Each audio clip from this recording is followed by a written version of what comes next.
ఎగ్జాక్ట్గా ఉదయం 10 గంటలు కావస్తోంది. ఈసీ అధికారిక లెక్కలు కూడా వస్తున్నాయి మనకి. ఆంధ్రప్రదేశ్లో పోలింగ్ కొనసాగుతోంది. ఉదయం 9 గంటల వరకు 9.21% ఓటింగ్ నమోదైంది. పోలింగ్ కేంద్రాలకు ఓటర్లు భారీగా తరలి వచ్చి ఓటు హక్కును వినియోగించుకుంటున్నారు. వృద్ధులు, దివ్యాంగులు, మహిళలు ఓట్లేసేందుకు పోటెత్తారు. పల్నాడు, శ్రీకాకుళం, అన్నమయ్య జిల్లాల్లో పలుచోట్ల జరిగినా ఎక్కడా పోలింగ్కి అంతరాయం ఏర్పడలేదు. చిన్న చిన్న గొడవలు జరిగినప్పటికీ కూడా పోలింగ్కు అంతరాయం లేకుండా ఈసీ అన్ని ఏర్పాట్లు కూడా చేసుకుంది. రాష్ట్రంలో పలుచోట్ల టీడీపీ నాయకులు ఓటర్లను ప్రలోభాలకు గురి చేస్తున్నారు. అడ్డుకున్న వైఎస్ఆర్సీపీ కార్యకర్తలపై టీడీపీ దాడులకు దిగుతోంది. ఘటనల్లో పలువురు వైఎస్ఆర్సీపీ కార్యకర్తలకు గాయాలయ్యాయి.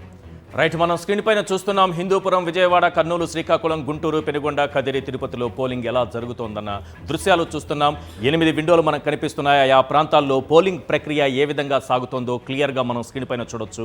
హిందూపురంలో ఓటింగ్ ప్రక్రియ, విజయవాడ, కర్నూలు, శ్రీకాకుళం, అలాగే గుంటూరు, పెనుగొండ, కదిరి, తిరుపతికి సంబంధించినటువంటి దృశ్యాలు అక్కడ మనకు కనిపిస్తున్నాయి. పోలింగ్ ప్రక్రియ అయితే సజావుగా సాగుతోంది, ఎక్కడ ఎలాంటి అవాంతరాలు లేకుండా. కానీ అక్కడక్కడ చెదురుమదురు ఘటనలు జరుగుతున్నాయి. టీడీపీ కార్యకర్తలు బరి తెగించి దాడులకు దిగుతున్నటువంటి ఘటనలు కొన్ని చూసాం. అదే సమయంలో ప్రలోభాలకు దిగినటువంటి సందర్భాలు చూస్తున్నాం. మరోవైపు ఎన్నికల నిబంధనావళిని తుంగలో తొక్కుతున్నటువంటి టీడీపీ నాయకులను కూడా మనం చూస్తున్నాము. ఎక్కడైతే ఓటు వేయడానికి ఓటర్లు వస్తున్నారో అక్కడ వారి మేనిఫెస్టోను ఉంచుతూ వాళ్లను ప్రలోభపరిచేటటువంటి ఘటనలకు దిగుతున్నారు. ఇలాంటివి చట్ట విరుద్ధము, ఎన్నికల నిబంధనావళికి విరుద్ధమని తెలిసినా కూడా టీడీపీ నాయకులు తమ పద్ధతి మాత్రం మార్చుకోవటం లేదు. కానీ ఉదయం 7 గంటలకు ప్రారంభమైనటువంటి పోలింగ్ ఎక్కడా ఎలాంటి అవాంతరాలు లేకుండా సజావుగా సాగిపోతోంది, ప్రశాంత వాతావరణంలో సాగిపోతోంది. అక్కడక్కడ చెదురుమదురు ఘటనలు మినహాయిస్తే పోలింగ్ ప్రక్రియ చాలా ప్రశాంత వాతావరణంలో కొనసాగుతోంది. ప్రముఖులందరూ కూడా తమ ఓటు హక్కును ఇప్పటికే వినియోగించుకున్నారు. రాజకీయ నాయకులు కావచ్చు, సెలబ్రిటీలు కావచ్చు, అందరూ కూడా తమ ఓటు హక్కును ఉదయమే వచ్చి క్యూలో నిలబడి వినియోగించుకున్నటువంటి సందర్భాన్ని చూసాం.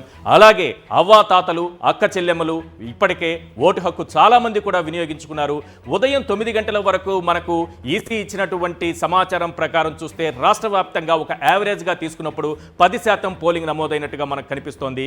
యావరేజ్గా 10% ఇప్పటికే 2 గంటల్లో, అంటే 7 నుంచి 9 వరకు కేవలం 2 గంటల సమయంలోనే 10% పోలింగ్ నమోదైంది.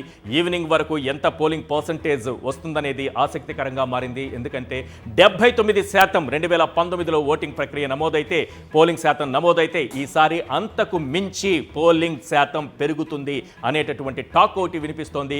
దానికి తగ్గట్లుగానే ఉదయం నుంచి కూడా బారులు తిరిగినటువంటి ఓటర్లు మనకు కనిపిస్తున్నారు, పోటెత్తినటువంటి ఓటర్లు కనిపిస్తున్నారు, భారీ సంఖ్యలో ఓటర్లు మనకు కనిపిస్తున్నారు. ఏ ప్రాంతాన్ని తీసుకున్నా అన్ని ప్రాంతాల్లోనూ ఓటర్లు క్యూలో నిలబడి తమ ఓటు హక్కును వినియోగించుకునేందుకు ఎక్కువ మంది కనిపిస్తున్నారు. మీరు చూడండి, హిందూపురం, గుంటూరు, విజయవాడ, పెనుగొండ, కర్నూలు, కదిరి, శ్రీకాకుళం, తిరుపతి ఎక్కడ చూసినా భారీ సంఖ్యలో ఓటర్లు మనకు దర్శనమిస్తున్నారు. వారందరూ కూడా ఓటు హక్కు వినియోగించుకోవాలనేటటువంటి ఆలోచనతో తప్పనిసరిగా ప్రజాస్వామ్యంలో ఓటు హక్కు వినియోగించుకోవాలన్నటువంటి బాధ్యతతో తమకు కావలసినటువంటి ప్రభుత్వాన్ని, తమకు కావలసినటువంటి నాయకుడిని ఎన్నుకోవాలనేటటువంటి ఆశయంతో ఇప్పటికే క్యూ లైన్లో నిలబడ్డారు. హిందూపురం నుంచి దృశ్యాలు చూస్తున్నాం, అలాగే విజయవాడ దృశ్యాలు చూస్తున్నాం, కర్నూలు దృశ్యాలు చూస్తున్నాం, శ్రీకాకుళం దృశ్యాలు చూస్తున్నాం, గుంటూరు దృశ్యాలు చూస్తున్నాం, పెనుగొండ, కదిరి, తిరుపతికి సంబంధించినటువంటి దృశ్యాలు కూడా క్లియర్గా మనం సాక్షి స్క్రీన్ పైన చూస్తున్నాం.